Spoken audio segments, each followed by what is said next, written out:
Honestly, I don't know what else good I could say about this game without summing up what I've already said and letting my ADD brain have a feast of epic proportions. Teenage Mutant Ninja Turtles Fall of the Foot Clan for the Nintendo Game Boy is just a fun game. A really fun game.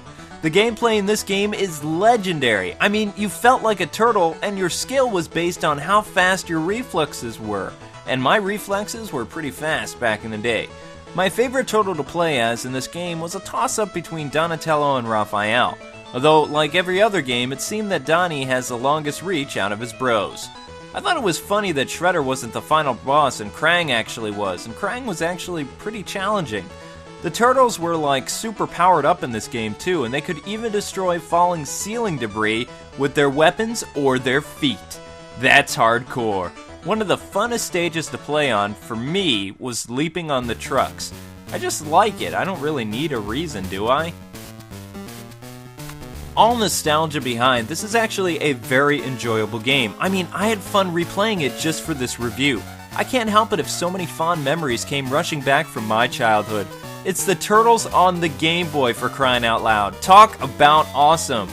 Players were able to bring your favorite superheroes with you wherever you went. I, for one, would bust this game out of cow doors when my mom and grandma were in the shoe department.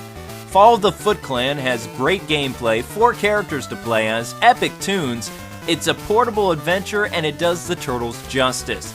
So K-Wing Reviews gives the first Turtles Game Boy game a 7 out of 10. If you guys don't have this game, I would suggest trying to find it. It works for both the Super Game Boy and the Game Boy Player, and it's a really fun game. It seems that some critics and reviewers may say this game was very plain and basic. My argument to them, though, is keep in mind this was the first portable Turtles game, and for what it was, I think it was incredible. The graphics alone are top-notch for a 1990 Game Boy game. Plus, without this game, then we wouldn't have Turtles 2 or any other portable Turtles games.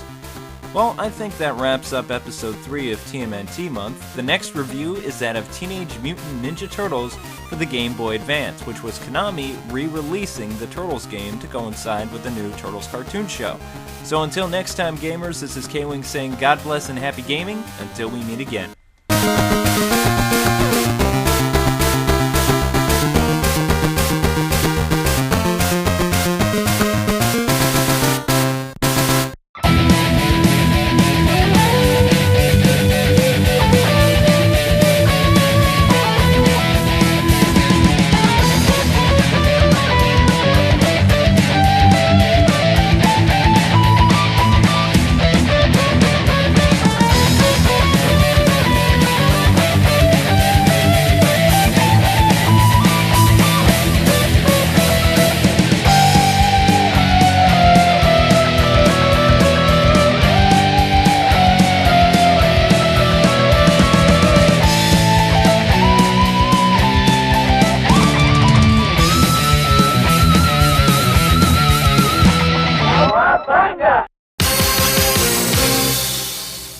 What's happening, gamers? It's K-Wing here. Welcome back to Turtles Month Episode 4, as we continue the nostalgic look back at some amazing and even average Turtles games to grace our presence for over 20 years now. Moving right along to Konami's 2003 release of Teenage Mutant Ninja Turtles, based after the recent cartoon show by the Fox Box. The series is actually very close to the original comic books, which I liked. It was dark and gritty, and very ninja-esque. It actually came out after I finished my first year of Bible college and was heading to community college to get my graphic design degree, which unfortunately I never finished. Anyway, Game Boy Advance was the coolest thing in the world. No wonder that it sold well over 100 million copies worldwide. The system was like a portable Super Nintendo. It's full of epic win! My collection of Game Boy Advance games ranges in the hundreds, and I'm proud I held on to this game because I still play it from time to time in my DS Lite. Well, that's enough babbling from me. Time for you guys and gals to grab a slushie and a slice of pizza pie, because it's ninja time!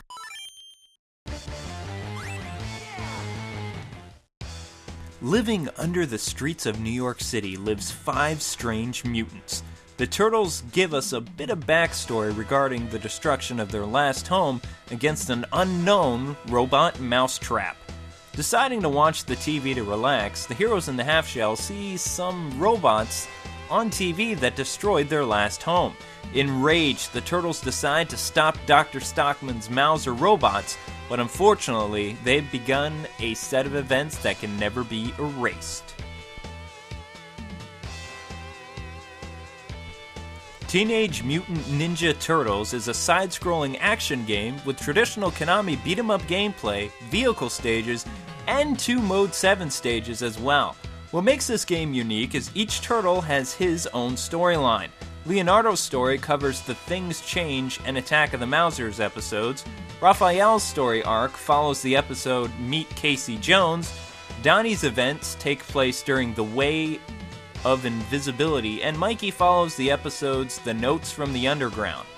The players can pick between the 4 bros to charge the Foot's Tower in New York City, and it's a retelling of Return to New York, which was a 3-parter.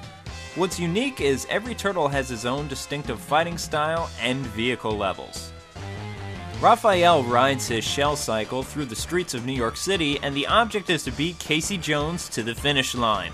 Donatello uses the hang glider in a side-scrolling shooter game, which I loved by the way. Leo rides the sewer slider, and it's a beautiful Mode 7 level where the goal is to shoot the many Mauser robots and open the gate. Lastly is Mikey's skateboarding level, paying homage to the past heroes in the half-shell very nicely if I do say so myself. Each turtle stage varies, and all the turtles come across with some type of boss fight. As a hidden bonus, the game has 5 crystals hidden in Turtle's story. Still, the main object of this game is to face and defeat the Shredder.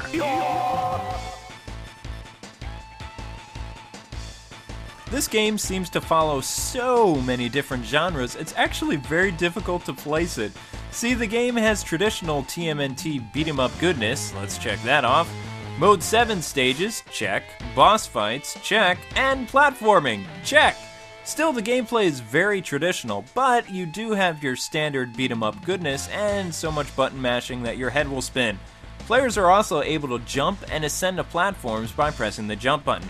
However, I did notice some new gameplay elements. The Turtles have always had one special attack by pressing both the jump and attack button at the same time, but now they have a more powerful attack that you need to actually hold in the attack button to do so, and you also have a power gauge.